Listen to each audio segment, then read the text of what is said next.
नमस्कार दोस्तों, आप सभी का स्वागत है एमएसएससी नोट्स में। दोस्तों, यूपी टेट 2026 की तैयारी आप लोगों की चल रही है और मैं एक वीडियो लेकर आया हूं जिसमें हम टॉपिक पे बात करेंगे तुक्का।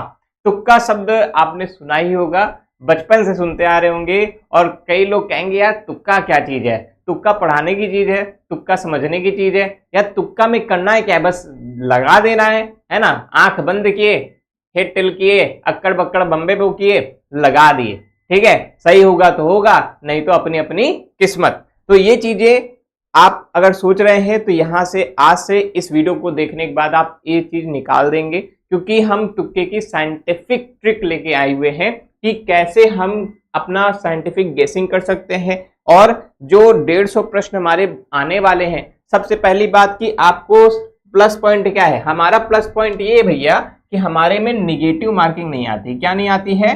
निगेटिव मार्किंग नहीं आती है। इसका मतलब क्या है कि 150 में से 150 क्वेश्चन यानी 150 में से 150 गोला जो है हमें भरना है ना। 150 में से 150 गोला हम क्या करना है?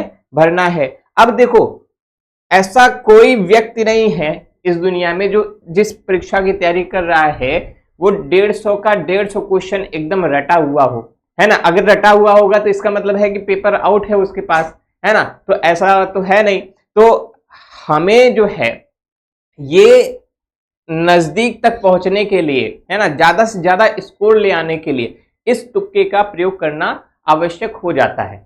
सबसे पहले किस लिए आवश्यक है? क्योंकि इसमें आपका नेगेटिव मार्किंग नहीं आती है, ठीक है। अब कोई पढ़ा है, कितना भी अच्छा पढ़ लिया है ना, लेकिन हो सकता हो कि उसको ऐसे 10, 20, 30 प्रश्न ऐसे मिलेंगे जो उसको नहीं आ रहे हों, या फिर वो कंफ्यूज है कि ए सही है या डी सही है, बी सही है या सी सही है। ऐसे में कंफ्यूजन होता है नहीं होता है? जल्दी बताएंगे। अभी कुछ लोग कहेंगे कि ऐसे जो बिना पढ़े लिखे होंगे वो आके कहेंगे, कमेंट करके चले जाएंगे, सर तुक्का क्या चीज होती है, तुक्का ऐसे होता है वैसे होता है। देखो, तुक्का उन्हीं लोगों के लिए जो पढ़े लिखे हैं। सबसे पहली बात हम क्लियर करना चाह रहे हैं कि तुक्का उन्हीं लोगों के लिए है जो पढ़े लिखे हैं, समझदार हैं और अपना माइंड को यूज करना जान रहे हैं, है ना। और सिलेबस को अच्छे से पढ़ा हुआ है ना। सिलेबस को अच्छे से पढ़ा हुआ है।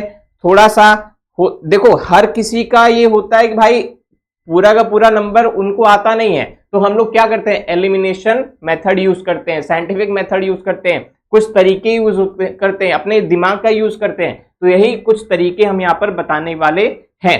देखो, तो ये क्या होते हैं? देखो, 150 में से 150 गोले भरना अनिवार्य है, एक भी खाली नहीं छूटना चाहिए, ठीक है। क्यों? क्योंकि यहाँ पर नेगेटिव मार्किंग नहीं आती है, सीधी सीधी बात है। तो आप अगर गलत भी करते हो तो उसके जो मार्क्स है वो नहीं कटेंगे, ठीक है। पहली बात ये ध्यान रखना। फिर उसके बाद क्या है? हर अनसुलझे प्रश्न में छिपा हुआ एक अवसर होता है, खतरा नहीं है। क्यों खतरा नहीं है? क्योंकि नंबर नहीं कटेगा, नेगेटिव मार्किंग नहीं है। अब देखते हैं ट्रिक क्या है। देखो, यह साइंटिफिक गेसिंग है जो पढ़ाई के बिना काम नहीं करेगी। हाँ, ये मैंने बता दिया है कि अगर आपने पढ़ा नहीं है, अपना सिलेबस देखा नहीं, अपने सिलेबस में पढ़ा नहीं है, मॉक टेस्ट नहीं लगाया है, प्रीवियस ईयर क्वेश्चन पेपर नहीं लगाया है, तो ये आपके काम की नहीं है। वीडियो आप यहीं से छोड़ दीजिए, है ना। आप ये वीडियो यहां से छोड़ सकते हैं, कमेंट करने की कोई जरूरत नहीं है, ठीक है। हाँ, और जो समझदार है वो इस वीडियो को ध्यान से देखे, जो पढ़ा लिखा है वो ध्यान से देखे, ठीक है। यह रणनीति उन छात्रों के लिए नहीं है जिन्होंने सिलेबस तक नहीं देखा है, उनके लिए नहीं है, बिल्कुल नहीं है, ठीक है। और यह उन छात्रों के लिए है जो पढ़े हैं लेकिन परीक्षा में दो विकल्पों के बीच में कंफ्यूज हो जाते हैं। अपना या आपका चेतन और अवचेतन मन तभी हिंट देगा जब आप अपने तैयारी की हो। अगर आपने अपनी तैयारी की होगी तभी आपका चेतन मन या अवचेतन मन आपको एक हिंट देता है ना। अवचेतन मन आपका, देखिए बचपन से हम लोग पढ़ते चले आते हैं, लेकिन हो सकता हो कि कभी कभी कोई चीज हमारे दिमाग में नहीं आती है ना। जब परीक्षा का प्रेशर होता है तो दिमाग में चीजें नहीं आती है, उसमें कंफ्यूजन होने लगता है कि यार ये सही है, गलत ना हो जाए ऐसे करके, ठीक है। तो वहां पर पढ़ा लिखा आदमी ही काम आता है, पढ़ा लिखा माइंड ही काम आता है, जो आपके अचेतन या अवचेतन मन का जो हिंट होता है वहां पे कंफ्यूजन आपको दूर करता है, ठीक है।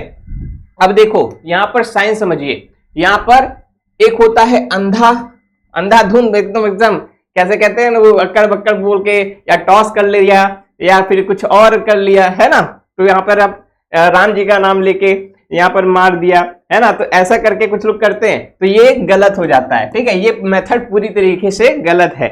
लॉजिकल गेसिंग कैसे होती है, अगर आप तार्किक नियमों पर आधारित, जैसे क्वेश्चन आपने देखा है ना, अभी समझाऊंगा कि कैसे हो सकता है ना, शांत दिमाग रखें और फैसला लें कि हाँ भैया ये मुझे एकदम परफेक्ट लग रहा है, इसी को लेंगे। ओएमआर को एक समान पैटर्न में भरेंगे, प्रायिकता प्रोबेबिलिटी के भरोसे रहेंगे। देखो प्रोबेबिलिटी हमेशा रहती है, जब भी सिक्का उछलता है तो या तो हेड आएगा या टेल आएगा, यानी 50% की संभावना वहां पर रहती है। ठीक है, अब आगे देखें, यहां पर क्या है, हमने थोड़ा सा इसमें डिकोड किया है। कैसे किया है, देखो 150 प्रश्न है, उसका डिकोड करेंगे। अगर 110 प्लस आपको नंबर चाहिए तो बिल्कुल आराम से आ सकता है। कैसे आ सकता है, देखो अगर मान लीजिए सपोज करिए कि 150 नंबर का क्वेश्चन है ना, 150 नंबर का क्वेश्चन आया है आपके पेपर में। अब आपने सॉल्व करना शुरू किया, एक सही है, दो सही है, तीसरा सही, चौथा में कंफ्यूजन हो गया, उसको छोड़ दो। फिर पांचवा करे, छठवां करे, सातवां करे, फिर आठवें में कंफ्यूजन हो गया, उसको छोड़ दो। ऐसे करते करते करते करते आपने पूरा पेपर कर दिया, और जितना जो छूटा हुआ था, मान लीजिए कि आपने 90 क्वेश्चन पूरे सटीक तरीके से कर लिया है, आपको 90 नंबर पूरे तरीके से आ रहा है।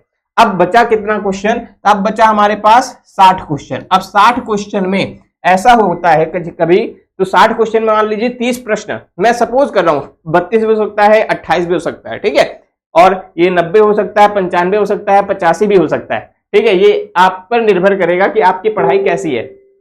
ठीक है, अब यहां पर अगर बात करते हैं हम, तो यहां पर देखिए अब 30 प्रश्न और 30 प्रश्न, इसका खेल रह जाएगा, क्योंकि ये तो आपको पूरी तरीके से श्योर है ये कि आपको आ ही रहा है। ठीक है, यानी 90 नंबर को तो आपने ग्रैब कर लिया है ना। लेकिन एक चीज और होता है, इसमें 90 नंबर में भी हो सकता हो कि 1 या 2 या 3 आपके गलत हो जाएं, है ना, 1 या 2 या 3 आपके गलत हो सकते हैं, क्योंकि कभी कभी जो ओवर कॉन्फिडेंस होता है, बहुत ज्यादा कॉन्फिडेंस होता है कि ये तो सही ही है, उसमें भी 1-2 प्रश्न गलत हो जाते हैं, या आयोग उसका उत्तर कुछ और बता देता है। ठीक है, तो इसका भी ध्यान रखना है। फिर आगे देखेंगे, अब यहां पर बात आ जाती है कि जो जितने क्वेश्चंस बचे हुए हैं, अब उसको कैसे सॉल्व करेंगे, है ना। जैसे कंफ्यूजन है ना, प्रश्न की स्थिति जो है वो ऐसी है कि सही उत्तर नहीं पता है। मान के चलो कि ABCD है ना, ABCD 4 ऑप्शन है, हमको तो ये पता है भैया ये नहीं सही है, ये नहीं सही है। अब बच्चे कितने हैं, 2 ऑप्शन है, C या D। अब हमको ये समय लग रहा है कि या C सही होगा या D सही होगा। अब यहां पर आता है आपका जिंदगी भर का ज्ञान, आपके दिमाग में जिंदगी भर का जो ज्ञान भरा हुआ है, उससे यहां पर आप काम करेंगे और आपको हिंट मिलेगा। आप जो क्वेश्चन 1 से 2 बार पढ़ेंगे तो आपको ये मिलेगा, क्योंकि 2 ऑप्शन हट गए हैं ऑलरेडी। अब आप इन 2 ऑप्शनों को सोच के इस प्रश्न को पढ़ें, और फिर यहां पर आपको समझ में आएगा कि यहां पर ये होगा या ये होगा। अगर आपको हिंट दे रहा है कि ये सही है, तो आप इसको सही करके आएंगे, और इसकी जो प्रोबेबिलिटी है वो कितनी हो जाएगी, 50% सही होने की प्रोबेबिलिटी यहां पर हो जाएगी। यानी 2 क्वेश्चन करेंगे तो एक क्वेश्चन आपका बिल्कुल सही ही होगा, है ना। 2 क्वेश्चन में एक क्वेश्चन आपका बिल्कुल सही होगा, ये बिल्कुल निश्चित है।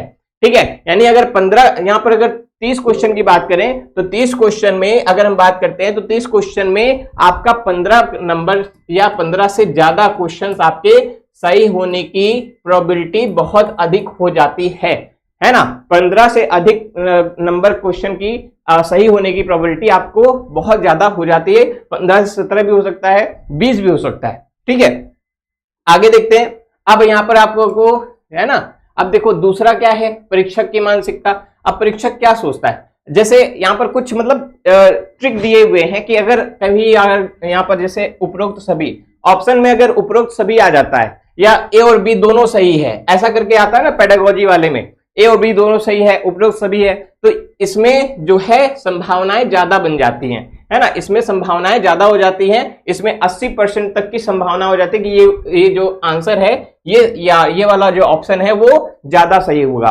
ठीक है, या दोनों की व्याख्या कर रहा है, ऐसे करके भी प्रश्न आता है। A और B दोनों सही है, दोनों की व्याख्या कर रहा है, ऐसे करके भी यहाँ पर प्रश्न बनते हैं, तो यहाँ पर भी क्या हो जाएगा, वो सही हो जाएगा। ठीक है, अब दूसरी बात करेंगे, फिर से, और सबसे लंबे और विस्तृत विकल्प, ये बात भी सही है कि जो सबसे लंबा विकल्प होता है ना, जैसे पेडागोजिकल जो क्वेश्चंस होते हैं उसमें जब सबसे लंबा लिखा रहता है तो वो उसकी भी संभावना बहुत ज्यादा हो जाती है। ठीक है, तो गलत विकल्प बनने में परीक्षक ज्यादा शब्द खर्च नहीं करेगा, लेकिन अगर कोई विकल्प बाकियों से बहुत लंबा और गहराई से लिखा है तो अक्सर वही जवाब सही होता है। अक्सर वो जवाब सही है, इसमें भी 70 से 80% प्रोबेबिलिटी बन जाती है कि ये क्वेश्चन जो है यही वाला सही होगा। ये सीटेट में भी काम आता है, यूपीटेट में काम आता है, या किसी भी परीक्षा में काम आएगा। ठीक है, अगर आगे देखा जाए तो आगे में क्या है, यहाँ पर बाल विकास में जो पॉजिटिव स्केल्स होती है, पॉजिटिव स्केल्स मतलब क्या हो जाता है, जैसे रटना हो गया, रटना क्या है, गलत है, निगेटिव है। अगर ऑप्शन में अगर रटना आ गया तो हम वहां पर उस ऑप्शन को काट देंगे, ये आएगा ही नहीं। या अगर लिखा है कि नहीं है, इनमें से कौन सा नहीं है, तो आपका रटना वाला जो होता है सही हो जाता है। ठीक है, इसी तरीके से सजा देना, सीमित करना, या कड़े शब्दों का, केवल, ओनली, हमेशा, कदापि, इन सब शब्दों का आपको क्या है, ये सब निगेटिव शब्द हैं, है ना, इसमें आपको निगेटिव मिल जाएगा। और जो सही है, जैसे बच्चों को सम्मान देना, है ना, बच्चा गलती करेगा तो सही करा है, बच्चा आवाज कर रहा है तो बच्चे की गलती नहीं है, बच्चा फेल हो रहा है तो बच्चे की गलती नहीं है, हमारी गलती है, अध्यापक की गलती है, ऐसे करके। ठीक है, और सीखने के अवसर देना, व्यवहारिक ज्ञान देना, बाल केंद्रित सोच रखना, तो ये अगर ऐसे करके कोई ऑप्शन दिख रहा है तो ये भी सही हो जाएगा। ठीक है, आगे देखेंगे तो यहां पर देखिए, अगर 30 सवालों की प्रोबेबिलिटी थ्योरी बताई जाए तो ऐसे कर सकते हैं, जैसे ए बी सी डी, तो आप कभी ए डाल दिए, फिर बी डाल दिए, सी डाल दिए, डी डाल दिए, ए डाल दिए, ऐसा नहीं, है ना। अगर आपको कुछ डालना ही है, जैसे अगर मतलब नहीं आ रहा है, बिल्कुल नहीं आ रहा है ना, मान लो कि 10 क्वेश्चन बिल्कुल नहीं आ रहे, 20 क्वेश्चन, 15 क्वेश्चन बिल्कुल नहीं आ रहे, तो उसमें आप क्या कर सकते हैं, सीधे सीधे ए बी सी डी करने से अच्छा है कि आप एक ऐसे पैटर्न में जो ज्यादा ऑप्शंस में आए हुए हैं, है ना, देखो जो पेपर बनाता है ना उसकी भी मानसिकता होती है। जैसे हम पेपर बना रहे हैं तो उसमें हमने मेरी मानसिकता है, एक में नहीं सही करेंगे, बी में नहीं सही करेंगे, चलो सी में सही ऑप्शन दे देते हैं, डी भी बना दिया, है ना, ऐसे करके बनाते हैं। तो उसमें जो है सी अगर आप भर देते हैं तो उसमें भी आपके कम से कम, जैसे अगर 30 क्वेश्चन है तो 25% की अगर प्रोबेबिलिटी भी ली जाए तो वहां पर आपको 7 से 8 क्वेश्चन जो है आपका सही होने की संभावना हो जाती है ना। तो यहां पर अगर हम प्रोबेबिलिटी के नियम से जाने तो यहां पर सीधे सीधे 7 से 8 सवाल यहां पर सही हो जाते हैं। अगर हम पूरा कैलकुलेट करते हैं, देखो अब देखो जो है पूरा हम कैलकुलेट करते हैं, उसका पूरा देखें तो देखो सबसे पहले हमें क्या करना है, जो क्वेश्चन हमें आ रहे हैं, है ना, पूरे तरीके से, और हाँ ये चीज तो सही है ना। जैसे 5 जून को क्या होता है, विश्व पर्यावरण दिवस होता है, हमको पता है, मार के आगे चलेंगे। ठीक है, फिर उसके बाद देखेंगे दूसरा राउंड है, जो क्वेश्चन आपको कंफ्यूजन में है फिर उसको सॉल्व करेंगे, है ना, उसको सॉल्व करेंगे अपने दिमाग लगाकर। फिर उसके बाद जब एकदम अंतिम में बच जाएगा, है ना, अंतिम बच जाएगा और छोड़ना एक भी नहीं है, हमको पता है कि हमको छोड़ना एक भी नहीं है, तो इस वजह से हम उसमें क्या करेंगे, अपनी स्ट्रेटेजी फॉलो करेंगे कि आपकी जो स्ट्रेटेजी होगी वहां पर हम प्रोबेबिलिटी से को लगाते हुए अपनी स्ट्रेटेजी फॉलो करेंगे और क्या करेंगे, यहां पर सॉल्व करेंगे, और आपको रिजल्ट में क्या मिल जाएगा, तो रिजल्ट में आपको पूरी तरीके से आपको सफलता मिलेगी और 110 प्रश्न तो यहां पर आपके उससे ज्यादा सही होने की संभावना हो जाएगी। ठीक है, तो ये इस वजह से है क्योंकि आपको 90 प्रश्न आएंगे तब होगा। हम मैं बार बार यही कह रहा हूं कि कम से कम आपको जितने प्रश्न आए हैं, जो पढ़ा लिखा है, जो सिलेबस को देखा है, वही इस नियम का प्रयोग करेगा तभी सफलता प्राप्त करेगा। नहीं तो ये कह दो कि हम पढ़े नहीं हैं, ये वीडियो देख के एग्जाम देने चले जाएं और सही नहीं हुआ है, तुक्का क्या होता है, तुक्का क्या था। दुनिया में कोई भी ऐसा स्टूडेंट नहीं होगा जो एग्जाम दिया हो और इस मेथड का यूज ना किया हो। अगर आपने भी एग्जाम दिया होगा, आपने भी इस मेथड का यूज कहीं ना कहीं किसी न किसी तरीके से किया होगा। अगर किया है तो कमेंट करके बताएंगे, और हाँ, फालतू कमेंट यहां पर हमें नहीं चाहिए। ठीक है, जो पढ़े लिखे हैं, वो समझदार हैं, वो जानते हैं कि इस मेथड की कितनी पावर है, और जहां तक जिसमें निगेटिव मार्किंग नहीं होती है ना, तो निगेटिव मार्किंग नहीं हो तो ये तो बहुत ही अच्छा उपाय है। पूरा का पूरा क्वेश्चन सही करने का। ये वीडियो अच्छी लगी होगी तो जल्दी से आप वीडियो को लाइक करेंगे और चैनल को सब्सक्राइब करेंगे। यूपी टेट की मैराथन क्लासेस यहाँ पर चल रही है, इस क्लासेस में यहाँ पर चल रही है, और हिंदी की मैंने बेहतरीन क्लासेस आपको टॉपिक वाइज दे रखी है। और दूसरी बात कि आप इस वीडियो को अगर सही मानते हैं तो शेयर जरूर करें। धन्यवाद, नमस्कार, जय हिंद।